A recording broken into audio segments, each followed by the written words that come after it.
Hi, welcome team. I am really excited that you guys are going to begin helping us place people in city groups from the gathering at Christ the King.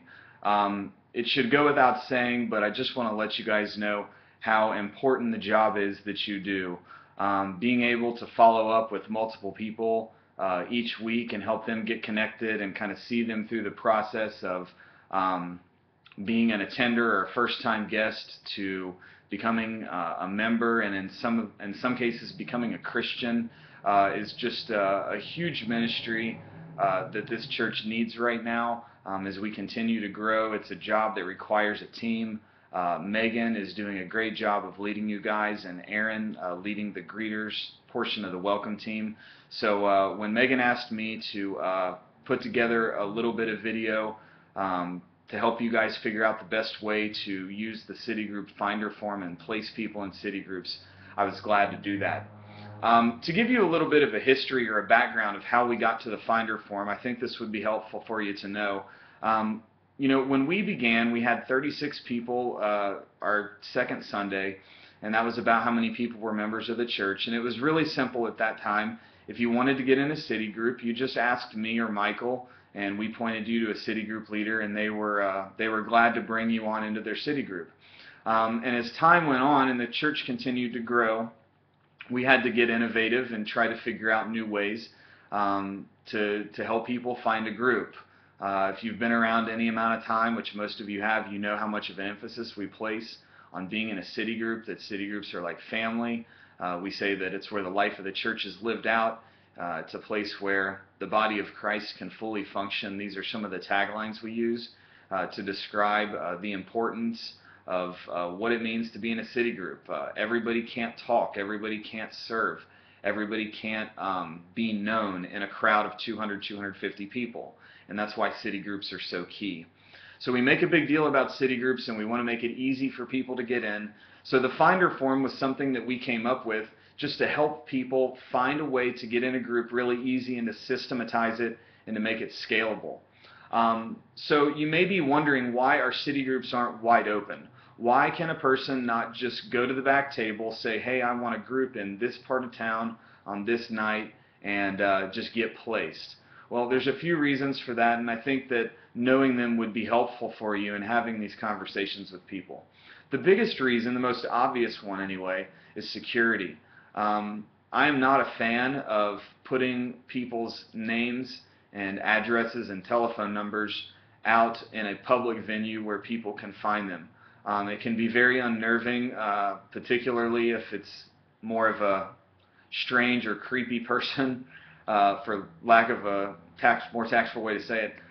Just kind of knocks on your door at 7 o'clock and shows up for city group, and everybody's wondering who this guy is. Nobody's ever seen him before, and he's casing the joint, looking to see what's not bolted down in your house by the end of the night. We've had people we have had a couple of occasions where people have had things stolen out of their home on city group nights. It's rare, it's uncommon, it's unlikely, but at the same time, we want to do the most that we can to protect people's safety, people's children, where they sleep, and knowing that information is just not something we're going to publish on a website or put on a table for anybody to find out. Another reason we don't want to do it is because community is diminished on some level when it's a revolving door of people each and every week. If there's no commitment to a group, then it's very hard to be known. If it's a different cast of characters every week in the living room, then it can be difficult for people to open up. So we needed to have a way just to create some stability in the group as well. And then another reason why, and you'll see this as you begin to contact people from time to time, we just simply don't want to indulge people's consumeristic mindset about church. A lot of people have the attitude that they're entitled to show up at our church to get killer preaching, killer music, killer programs, meet their future husband and find a city group all in the first week. And what we found out is that usually, as the people who come on really strong at the beginning and are really gung-ho at first, a lot of times they leave just as quickly. We want to be careful to shepherd people through a consumeristic mindset. We want to be careful to accommodate people and give them the things that they need to grow in Christ. But at the same time, just that slight barrier that we have with the finder form helps to guard against some consumerism. So if you look at the back of the finder form, you'll see that there are two questions that we ask that kind of diagnose and help us understand where a person's coming from. The first one is are you willing to commit to a group at this time? If the answer is no, then there can be a lot of good explanations for that. Maybe their work schedule is erratic. Maybe they're going through a big transition in life. Maybe they're getting ready to have a baby. And sometimes the answer to those scenarios is, maybe you just need to wait to get in a group, or, you need community, you need a group right now, so let's go ahead and get you in one, and, let's just pick the one that you're going to be able to show up at the most. The other question we ask is, do you consider Christ the King Church to be your home? The reason we ask this question, again, is some of the consumeristic thing. We've had people actually come to our church who say, I love your small group ministry, I want to be a part of it, but I want to go to this church on Sunday morning. Or I want to come to your church on Sunday morning, but I want to serve at this other church because I think they do a better job of serving than you. Our answer to that is really simple. You can't date two churches. You can't be married to two churches. You can't date forever. You have to eventually pick one. And we want people to be a part of this church, but we know it's not going to be for everybody. So in many cases, if we haven't heard from somebody in a while, we'll call them up and we'll say, hey, we just wanted to make sure that you got connected somewhere, even if it's not here. So if somebody's not ready to call Christ the King home, that doesn't mean they're a member, that doesn't mean they're giving, it's a term that is defined by that person. Are you willing to call this place home? If the answer to that's yes, then that gives us the go-ahead. When you look at the front of the finder form, you'll see some things, basic information, name, neighborhood, maybe what stage of life they're in, what nights work for them. And from that information, when you're calling a person and trying to help them find a city group, some of the questions that I find myself asking over and over again of people are, tell me about your church history. Where did you go to church most recently? Was it local? Have you been out of church for a while? And we're not probing so much as we are just having a dialogue with people, trying to ask very simple, non-threatening questions. If you ever sense that a person is being put off, or you feel like they perceive that they're being interrogated or something like that, then it's a good idea to just back off. But really what we're trying to do is we're just trying to make conversation. Hey, where have you gone to church most recently? Tell me about what small groups are like, where you used to go to church. Have you ever been in a small group? Are you new in town? Have you met anybody at Christ the King that maybe we could try to hook you up with? How long have you been coming to Christ the King? All of these questions will kind of help you diagnose whether a person is ready to get in a group, and if so, where. I've asked the question of people before, how long have you been coming to CTK? And I've gotten the answer, I've never been before, I just filled out the form from the website. That does happen. That's one of the instances that we're trying to create a little bit of a barrier against. When you talk to people about their small group history, a lot of times you're going to hear things very different than the way that we do things here at Christ the King. We're not making judgments about the way other churches do it. What we're trying to do is we're just trying to communicate to people that small groups are for community. They're not Bible studies. They're not content driven. Like, you're going to show up at this group and you're going to hopefully do life with these people for a little bit of time. Also, it's not just kind of come and go as you please. Like, in order to make the group work, like, you have to show up every week if you can. You have to come having listened to the sermon or been there on Sunday ready to discuss it. So those are the things that we're trying to get to. We're trying to screen out all of the things that are kind of less important. Some of the most popular ones are, every once in a while we'll have somebody fill out a form who's been around for a while. Hey, I just don't like my group anymore. Well, have you talked to your group leader about that? No. Have you talked to your group about it? No. Well, you need to talk to them first. Don't send them to me, and don't accommodate them. Send them back to their group. Say, you need to deal with this in a healthy way. Talk to your group leader. Some people will say, there's just not enough.